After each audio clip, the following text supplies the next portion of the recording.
Talk about the data and how large of a failure rate, what treading water is looking to accomplish, what we can do about it, what our response is here at Caribe Swim, and then I'm going to give you guys options on where you go in order to get the absolute best content.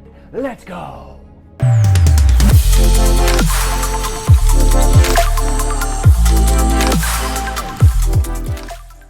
What is going on, everyone? Happy Saturday morning if you're watching this when we first launch. If not, happy whatever day it is. I'm really excited at the opportunity to speak with you today because I'm going to be kicking off a new series where I just do a little bit more longer form rants or conversations about the topic matters that we're launching throughout the week. Obviously, if you're watching this at the time of recording, we've been hitting a lot of content on treading water.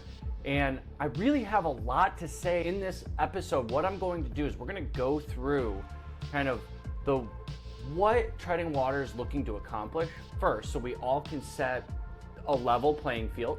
From there, I want to dive into where the industry has been the last 50 or so years. I want to talk about the data and how large of a failure rate swimming lessons have, specifically treading water, which is even higher than the general average of swimming lessons.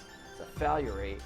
Why that is, what we can do about it, what our response is here at Caribe Swim, and then I'm going to give you guys options on where you go in order to get the absolute best content that we have available here at Caribe Swim.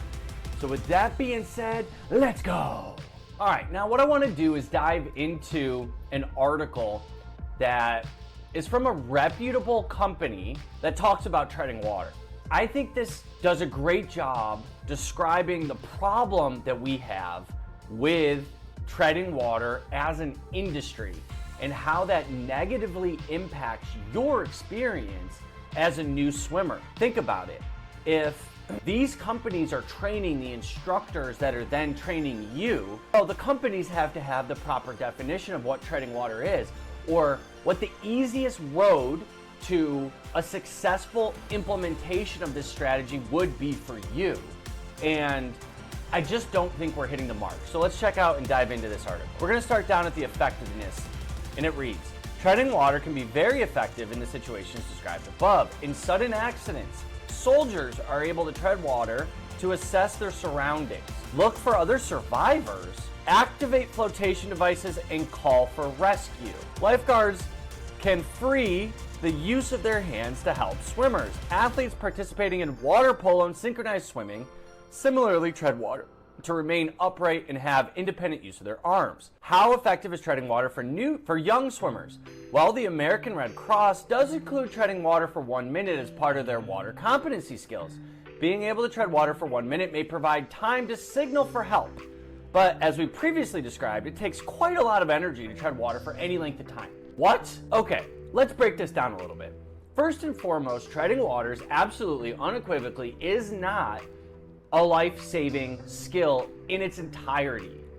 And believe it or not, this is one of the most common things that we hear from new swimmers, which is, I ask the question, why do you want to learn treading water? And the answer almost universally is, well, I want to be able to save my life. Okay, cool. So why else? Because in my book, we don't learn skills just for the what if of life, okay? We certainly don't isolate a skill. For example, if learning to swim is the umbrella, treading water is a skill inside of the umbrella of learning to swim. Why would we focus on isolating one particular skill as a life-saving tool when we could just learn how to swim? The stronger swimmers we are, the less likely it is that we're going to be in a situation that would present itself as endangering our life, right? I mean, if you fall in a pool and you're capable of swimming, you don't consider that a situation where your life is in danger. However, if you don't know how to swim and you fall into a pool, you're in danger of losing your life. Now the question is, in that exact situation, is it treading water that we're going to default to? And if we fall into a pool, are we going to lift our head up and just start yelling for help while treading water and not work towards getting to the side ourselves? Like, is this what we're saying as a community? And how this article reads would lead me to believe that that would be the case. That treading water is effective, right? The American Red Cross say that this is something that all kids need to be able to do for a minute as a competency skill for life-saving. However, it's extremely tiring. I just think this is misleading, and I don't think this article sets up new swimmers, kids or adults for success in treading water, the foundation of treading water. However, none of this is covered in any article I've seen, which is why it says that it's very tiring, okay? So when our muscles are dense, of course it's tiring. We have to exert a tremendous amount of effort in order to stay buoyant in the water. This is not good because you can't sustain that skill for very long. Therein lies the major problem with how the community is looking at treading water. We're looking at utilizing techniques that are complicated, that take a lot of energy and are tough to master, and we're saying, okay, hi, you entire group of 52% of adults in the United States that don't know how to swim. In order to be able to do this skill that everyone should be able to do, you have to master this really complex movement. All right, if I were an adult that didn't know how to swim and I thought this was the way, you know what I'd say? I don't think so. I don't think I'm gonna sign up because it doesn't feel good to fail and it's tiring. And that's a big barrier to entry. So I know I'm rambling here. I like to talk, but this is really important because the truth is that we can set all of this garbage aside and approach treading water from a completely different perspective. That perspective is one of relaxation, where we start to utilize our body and create more surface area while relaxing, and we actually do less and get a much better result. Once again, once you're done watching this rant, please check out the full video of what I'm talking about. The chair drill is the most important strategy for conquering treading water alive today. Alive's not the right word. Available today. This is the #1 strategy, okay? Now let's start talking about one of our subscribers left a comment. Check out this comment. They said, hey Jeff, I tried the chair position today in swim class and my instructor said it won't count for my treading. I reverted to another video where we worked on flutter kicking that worked for me surprisingly. One more time. My instructor said it won't count for treading. Okay, my reaction is fire that instructor. Fire that instructor immediately, okay? They might know how to swim. They might have even been a competitive swimmer, but they do not take the responsibility of demystifying this technique and making it simple for you, serious enough. And to have a definition for what something is and then tell you that you're not meeting that standard, therefore you don't pass the swim test, or you're not capable of going off the water slide, or whatever it is, right? There's a lot of reasons why we would need to tread water for a certain amount of time. To say that you're doing it wrong is incredibly inaccurate, okay? The chair drill, and what we're talking about here, make sure you click on the link and watch this video, is we bring our knees up towards our chest, which create a lot of surface area, and then we lean slightly back. The reason that the instructor is saying that this doesn't count is probably because we're not in a vertical position. Okay? What I would say back to that instructor is I would say two things. One, what is your definition of treading water? Two, what is the outcome you're looking for me to achieve? Okay? Now, what a world-class swim instructor will say is, my goal and my definition of treading water is for you to be able to sustain having your head above the water so you can breathe for as long as possible.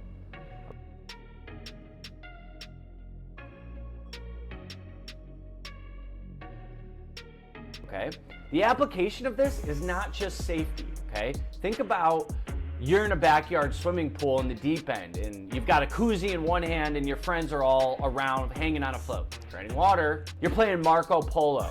Treading water, you're in an ocean and you're just kind of hanging out, waiting for some waves to come bring you into the shore. Treading water. And honestly, it's the most common skill that swimmers will do in the pool outside of, not even outside of. It is the most common skill new swimmers will do in a pool, okay? When you go to a backyard pool in the summertime and there's 100 or 200 people there, are people swimming freestyle? Are they swimming backstroke? Are they swimming butterfly?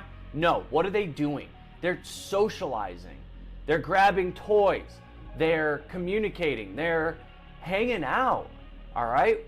What skill do you do when you do that? You do treading water, okay? This is not just a life-saving skill. This is really important because when a swim instructor then says, you're not accurately doing it, you gotta do it this way, what is that doing? It's telling you that you need to try harder or differently to achieve the same result. And this to me is completely unacceptable. It's completely unacceptable. It's completely unacceptable.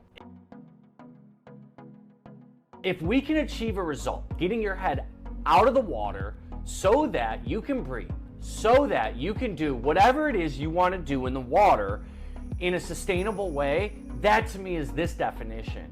And honestly, when I read this for the first time, I'm not gonna lie, I was like, oh, my head exploded. Come on, this embodies the problem and what we're here to combat at Caribe Swim. And quick side note, the way we're combating that is with our swim house, which is a learn to swim community for adults.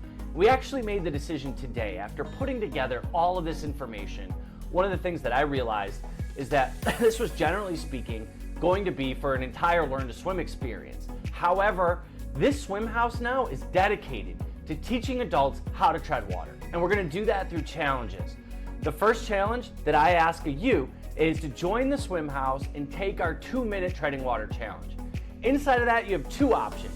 You've got a do-it-yourself course where we'll give you all of the best information organized and systematized so that you can crush it with ease in probably 3 to 5 days, okay? Very simple. We also have a do it with you section where you meet with me and Coach Meredith every single day and we work through, or every day that you want to, and we work through specific techniques that are working for you, where you video yourself at the pool and then we work together and coach you through that more specifically. Check out the link in the description below so you can join that. And in my humble opinion, I would fire this swim instructor. They might be a great human being, they might be a great person, but frankly speaking, they're setting you up for disaster in the water. So where do we go from here? And here's my promise to you.